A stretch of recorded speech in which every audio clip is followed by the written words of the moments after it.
Assalamualaikum warahmatullahi wabarakatuh. Kepada yang terhormat Bapak Ibu dosen penguji uji kinerja pada PPG Transformasi Pendidikan Agama Islam tahun 2025. Perkenalkan, saya Mila Muflihatun Nisa, mahasiswa PPG Pendidikan Agama Islam tahap 2 tahun 2025 di LPTK Universitas Islam Negeri Sultan Maulana Hasanuddin Banten dengan NIM 255061136. Pada hari ini, Rabu tanggal 8 Oktober tahun 2025, saya akan melaksanakan uji kinerja di SMA Negeri 6 Kota Serang kelas 12 C1 dengan materi pewarisan dalam Islam. Terima kasih dan selamat menyaksikan.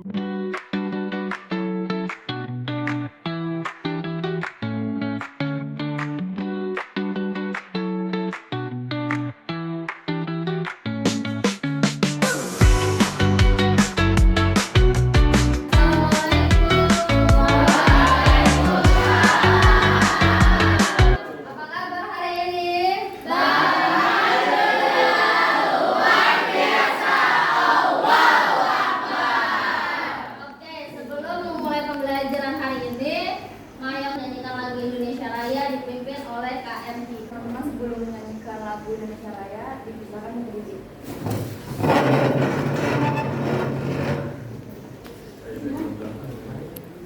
Hiduplah Indonesia Raya. Indonesia tanah airku, tanah tumpah darahku. Sanalah aku berdiri jadi pandu ibuku. Indonesia kebangsaanku, bangsa dan tanah airku. Marilah kita bersatu, Indonesia bersatu. Tanahku, hiduplah negeriku, bangsaku, rakyatku semuanya. Bangunlah jiwanya, bangunlah badannya untuk Indonesia Raya.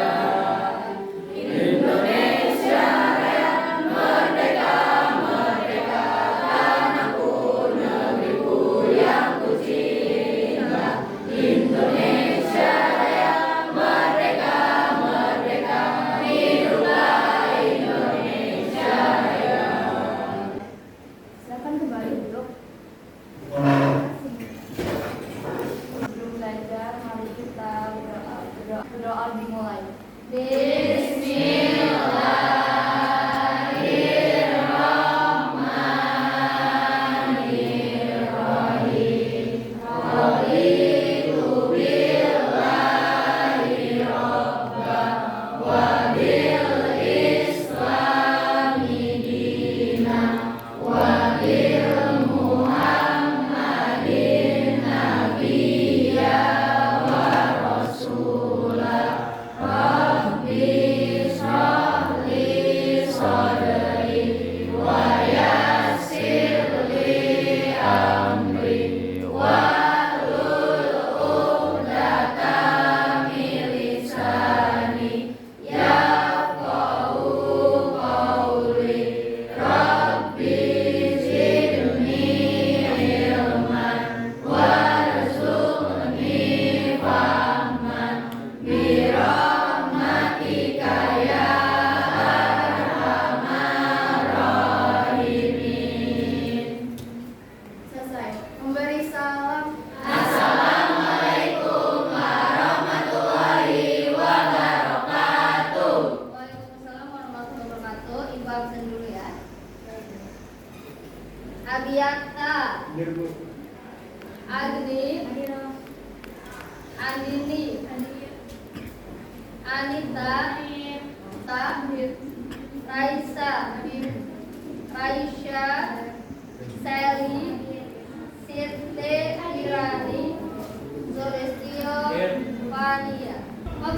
Sebelum memulai pembelajaran hari ini, kita akan melakukan ice breaking terlebih dahulu. Ayo, monggo berdiri semuanya.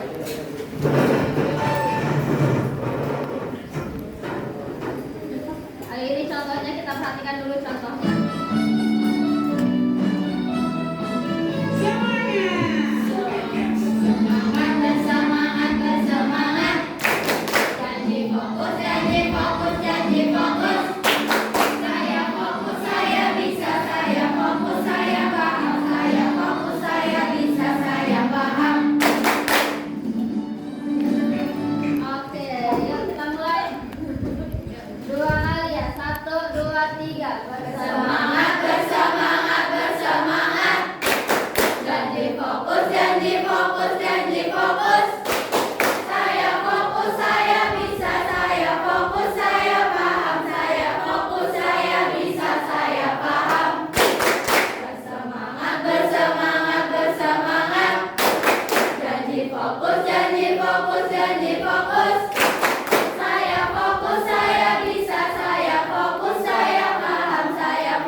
Kenapa kita harus belajar ilmu faraid? Kenapa? Karena supaya tidak rebutan warisan. Ketika ada seorang yang meninggal dunia dan meninggalkan harta warisannya, supaya harta warisannya itu bermanfaat bagi keluarganya. Dan ada kadar pembagiannya supaya dibagikan secara adil dan merata sesuai dengan tanggung jawabnya masing-masing. Makanya kita harus belajar ilmu pewarisan atau di dalam fikih disebut ilmu faraid. Apa tujuan yang mau kita pelajari sekarang? Pertama, kita pengertian dari hukum waris dulu, ketentuannya seperti apa, mengidentifikasi golongan ahli waris, mengklasifikasikan pembagiannya, menghitung caranya, dan hikmah dampak dari pembagian warisan. Apa itu pengertian ilmu waris? Waris adalah ilmu untuk mengetahui yang berhak mendapatkan warisan. Berhak mengetahui yang mendapatkan warisannya siapa, kadar pembagiannya seperti apa, dan juga tata cara pembagiannya seperti apa. Dalam ilmu fikih disebutnya ilmu faraid.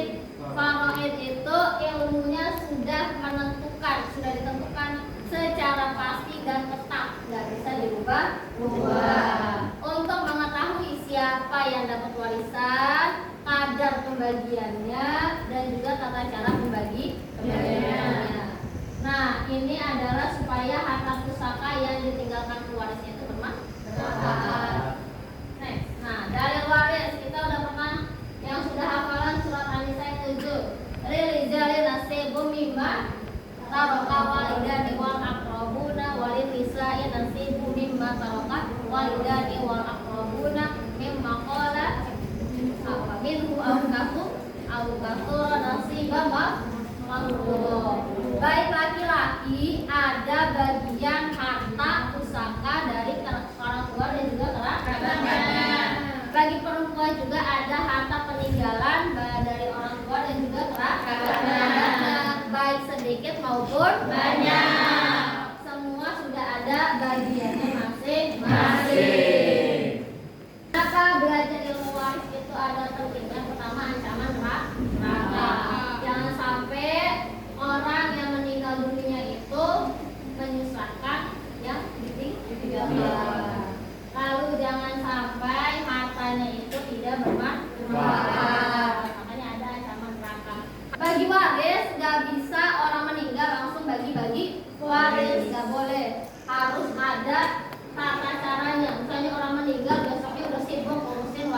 warisan. Gak boleh seperti itu. Apa? Diambil dulu dihitung. Misalnya orang tuanya atau almarhum pernah sakit, pernah dirawat, atau sakitnya menanggung. Boleh diambil biaya perawatan jenazah mayatnya ketika sakit. Misalnya biaya pengobatan, rumah sakit dan juga sebagainya. Banyak yang terjadi ketika dalam satu keluarga kakak adik orang tuanya sakit sampai meninggal dunia. Dibagikan warisannya, salah satu anaknya tidak terima karena merasa dia yang sudah bolak-balik nganterin orang tuanya ke rumah sakit. Ini saya yang ngurus dari semenjak sakit sampai meninggal dunia, saya yang bolak-balik ke rumah sakit, saya yang mengeluarkan obatnya, makanya terjadi keributan bagi waris. Jika memang anaknya tidak ridho ketika ngurusin orang tuanya sakit, nggak ridho nih uangnya dipakai buat pengobatan, biaya rumah sakit, harus dihitung, kwitansinya dikumpulin, nggak apa-apa. Kalau emang orang tuanya punya banyak harta, dikumpulin lalu dipotonglah biaya perawatannya ketika sakit. Nah itu supaya apa? Supaya tidak ada keributan antara keluarga. Sedetail itu ilmu faraid, dari sakit pun harus dihitung supaya karena benar terjadi nggak di masyarakat? Terjadi. Banyak anak tidak terima ketika misalnya sudah ngurusin orang tua. Yang kedua, diambil ngurusin jenazahnya. Kita ada yang pengurus jenazah perlu dibayar biaya kain kafan, biaya penggali kubur. Nah itu dipotong, warisan sudah dipotong dengan adanya biaya pengurus jenazah. Dipotong dulu uangnya habis berapa, uang habis rumah sakit, uang habis pengurus jenazah. Lalu jangan lupa dikeluarin zakatnya supaya hartanya bersih, baru bisa dibagi.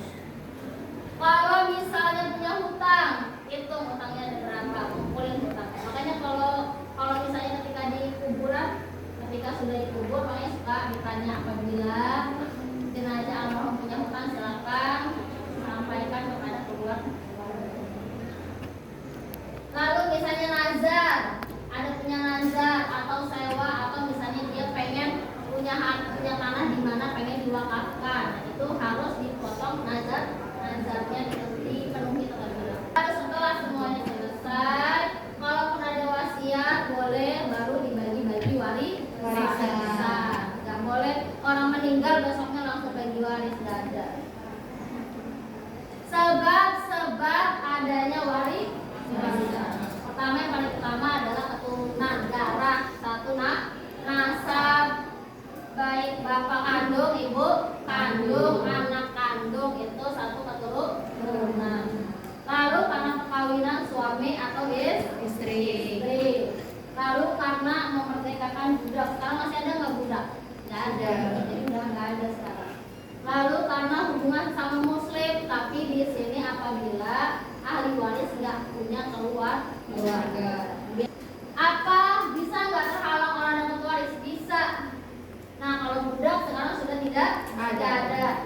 Pembunuh, nah ingat pembunuh nggak bisa dapat warisan. Coba kalau pembunuh bisa dapat warisan, apa akibatnya? Banyak anak membunuh orang tua biar cepat-cepat bagi warisan.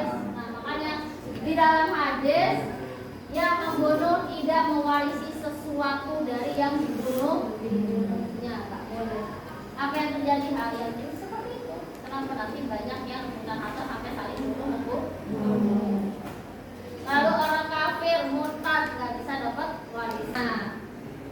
Ada pertanyaan tidak dari materi ilmu faraid? Nanti setelah ini kita akan belajar gimana caranya ngitung waris pakai aplikasi hitung waris. Monggo ada pertanyaan? Angkat tangan. Oke, Nur Laila. Kata saya. Boleh nggak sih kalau kita pembagian waris tidak mengikuti hukum waris dari Islam? Boleh nggak kalau kita mengikut apa tuh namanya? Pembagian waris Tapi nggak pakai ilmu waris Islam. Boleh tidak? Tidak. Iya, nggak boleh. Boleh. Ilmu faraid itu sudah tetap dan juga pasti. Kenapa? Karena yang bikin langsung Allah di dalam surat An-Nisa. Karena yang pertama dari firman Allah, laki-laki dapat 1, perempuan dapat setengah. Nanti ada suami dapat berapa, menantu mertua dapat berapa. Nah, kenapa yang langsung dibuat dari Allah? Supaya nggak diubah. Kalau yang dibuat manusia pasti diubah. Makanya harta warisan langsung dari Allah. Supaya nggak ada yang protes, mau protes sama Allah. Yang kedua, khawatir ada perselisihan. Misalnya, udahlah anak perempuan kan usah dapat harta warisan karena nggak memberikan apa kepada siapa pun, nggak boleh. Kalau terjadi seperti itu berarti anak laki-lakinya misalnya atau siapapun memakan harta secara zolim. Jadi wajib pakai hukum ilmu faraid. Nih misal, Bu, ada orang tua meninggal, anak pertamanya laki-laki masih bujang, anak keduanya perempuan udah nikah tapi janda punya anak satu. Apakah pembagian warisannya tetap lebih besar laki-laki? Padahal kan tanggung jawab perempuannya lebih banyak karena punya anak. Tetap lebih besar nggak sama laki-laki? Tetap lebih besar walaupun perempuannya punya banyak anak dan juga janda. Tetap laki-laki dia masih bujang belum punya anak, dia mendapatkan warisan lebih besar. Namun yang kedua, walaupun dia janda tapi kan punya anak, anaknya termasuk cucunya dapat warisan.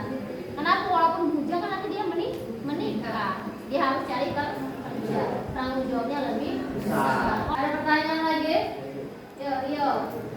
Jadi bertanya, apa hukumnya jika orang tua meninggal tapi tidak meninggalkan harta warisan?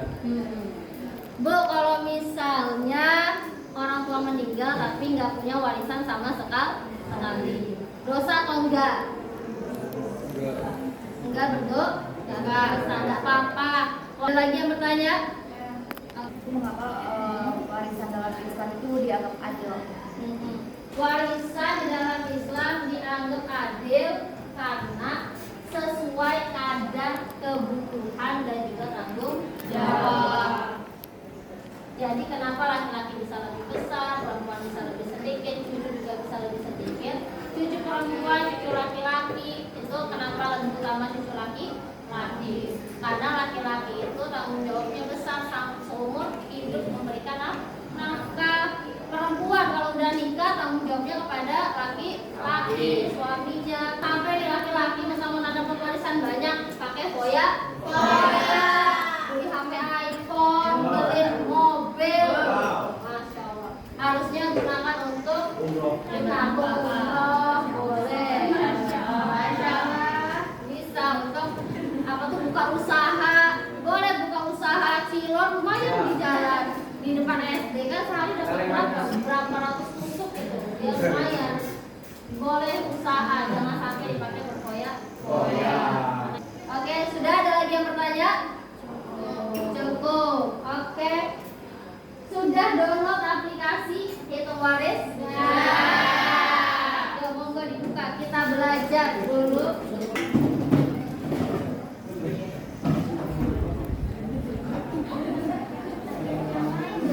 Sudah buka, klik Hitung Waris. Hitung Waris.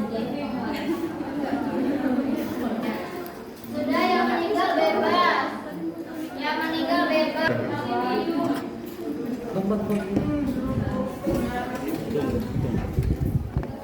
Hitung apa ini? Oke.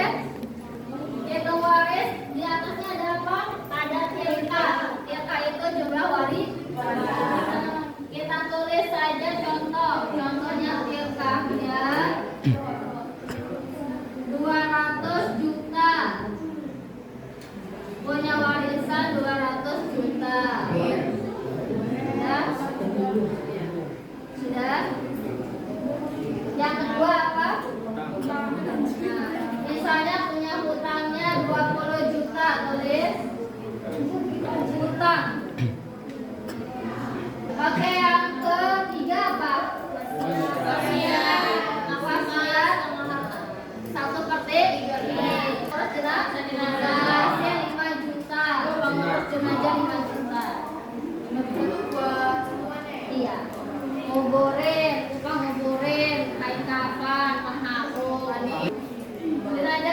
di bawah apa lagi? Kertas yang dibagi. Kosong. Lanjut apa? Nah, dicatat saja semua. Ayah ada, ibu kandung ada. Istri 1, anak laki-laki 1, anak perempuan 1.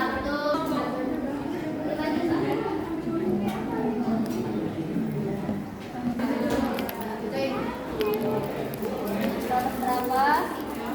Ibu 19 juta, ayah 19, istri 14, anak laki-laki 41, lalu anak perempuan 20.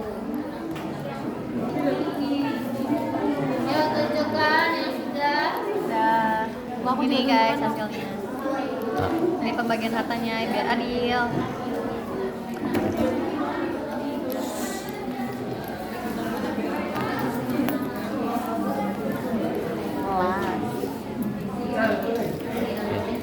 Oke, hari ini ibu akan bagikan LKPD 1 kelompok dapat 1 LKPD.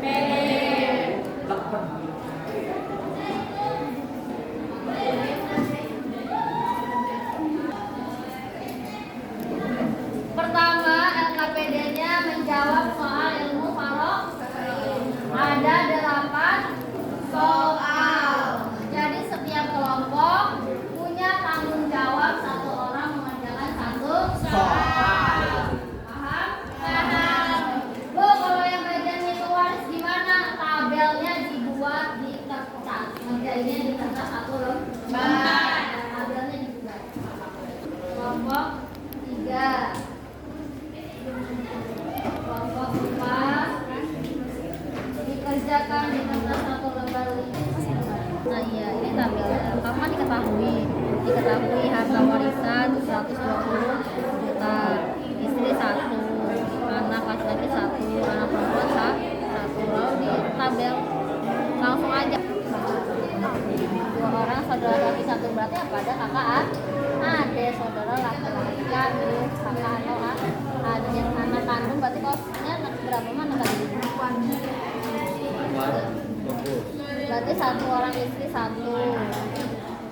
Seorang laki-laki meninggal dengan meninggalkannya manusia, ahli warisnya 1 istri dan 1 orang istri ibu, 3 orang anak perempuan, terus dan 2 oke lanjut. Bu mau nanya bu. Cucu nggak ada, lanjut. Kakek dari ayah nggak ada. Lanjut. Saudara kandung laki-laki 2. Udah. Lanjut.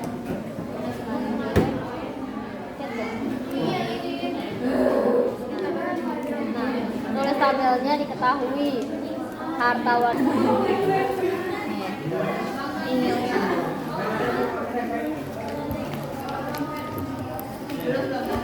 Bab 4 ya? Di hukum waris. Iya.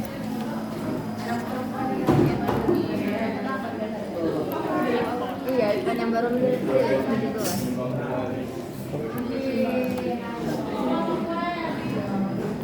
itu saudara laki-laki.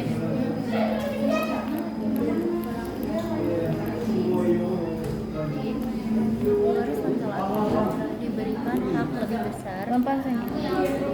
Ahli waris laki-laki diberikan hak lebih besar dan dari ahli waris perempuan.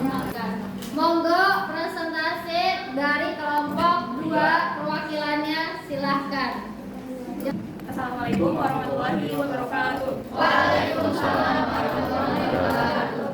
Kami sini perwakilan dari kelompok 2 ingin mempresentasikan soalnya seorang ayah meninggal dengan meninggalkan ahli waris, yaitu seorang istri, seorang anak laki-laki, dan seorang anak perempuan. Harta meninggalan sebesar 120 juta, hitunglah bagian waris untuk masing-masing ahli waris. Di sini kita sudah menghitung.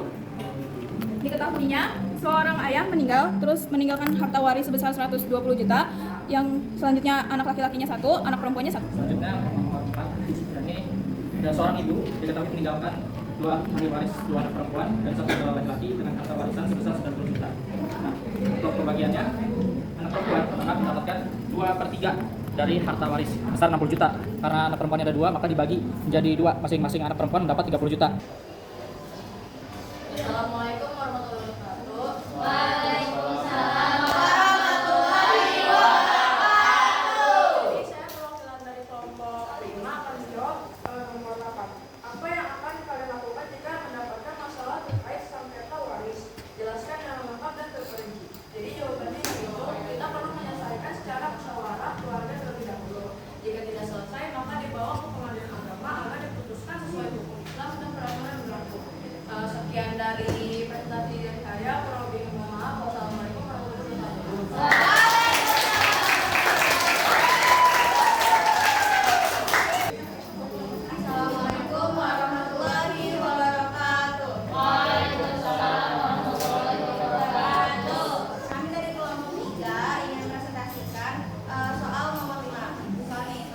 dengan siham 16 dan bagiannya 33 juta. Kemudian anak perempuan pertama itu dapat bagian 1/3 dengan siham 1 dengan bagian sebesar 111 juta. Anak perempuan kedua sama 1/3 dengan siham 1 dan bagiannya 111 juta.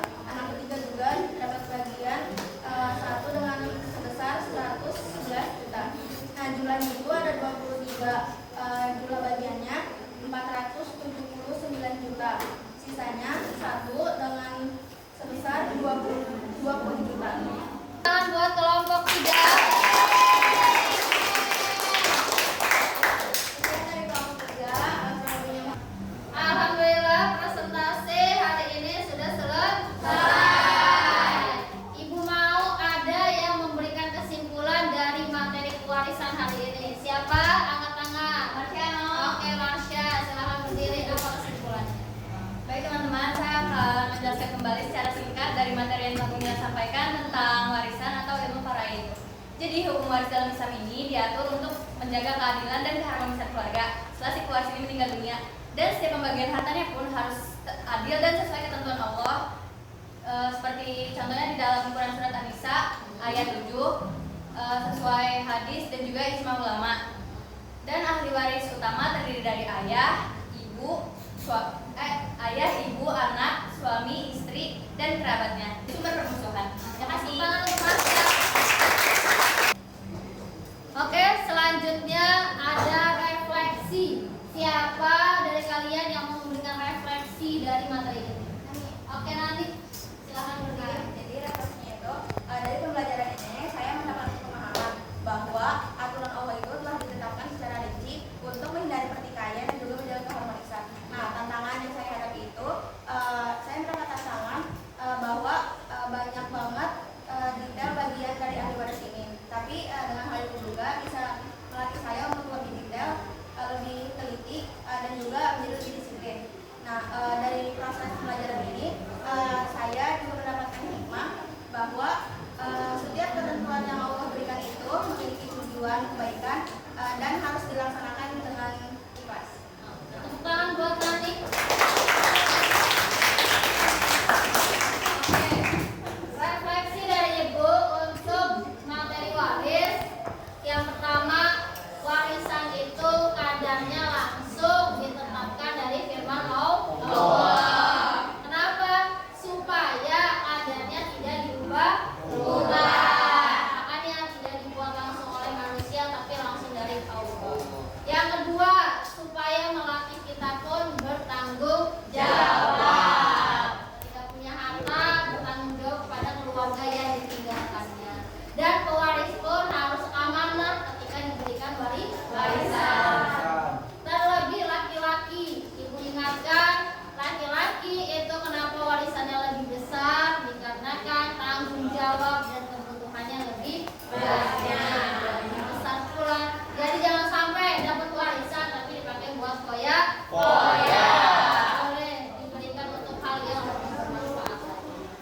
Oke, itu refleksi dari Ibu. Semoga kita bisa melaksanakan hukum ilmu faraid ini di kehidupan sesungguhnya. Oke, minggu depan coba Ibu lihat LKPD-nya. Dilihat lagi LKPD di halaman kedua. Nah, di halaman kedua ada lembar portofolio.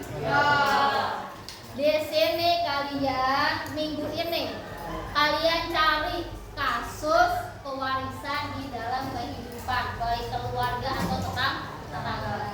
Nanti minggu depan ketika bertemu sama Ibu kalian deskripsikan contoh pembagian waris yang kurang adil dan dampak apa yang terjadi ketika warisan tidak adil. Lalu diberikanlah gimana sih kalau misalnya ada yang